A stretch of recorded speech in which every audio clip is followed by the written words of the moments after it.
Kuchli og'riqlar bilan kelgan namanganlik bujonimiz bizda 5 kun muolaja oldilar. 5 kunlik muolajadan keyin fikrlarni eshitamiz. Assalomu alaykum yurtdoshlar, qadrdonlarim. Mashiga men kelganman. Bugun 5-kun, Allohga shukr. 3-kunda bildim foydasini. Allohimga ming qatla shukr. Namangan oblasliklar, Norin rayonidan To'dadanman.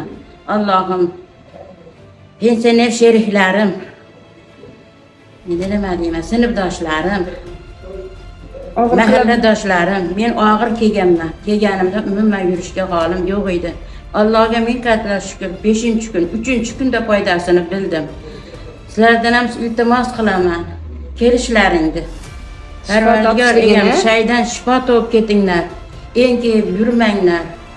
Allohim, mahalladoshlarim, hammalaringdan iltimos qilaman. Yurtdoshlarim, Parvardigor egam, avvali Xudo, qolaversa shaydon doktorlar, medsestralar, hammalariga rahmat.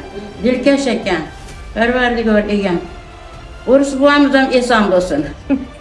Og'riq bormi bujon? Yo'q, umuman og'riq yo'q mana. Juda kuchli og'riqlar bilan kelganingiz. Umuman men o'tira olmas edim, tura olmas edim. Allohga shukr. Shifo topganingizdan xursandmiz. Ming qatla shukr. Sog' bo'ling. Xudo xolisa hech qatingiz og'rimasin-u nabodoga. Skeletga kelveringlar. Sog' bo'ling, shifoli bo'lsin. Sizlarga ham rahmat. Safaringiz bexatar bo'lsin. Allohga shukr. Lecheniyalar tugagandan biz ham xursandmiz. Amin, amin. Rahmat. Allohga shukr. Sizlarni yoki yaqinlaringlarni shunaqa kuchli og'riqlar bezovta qotgan bo'lsa, skelet klinikasiga kelishingiz mumkin.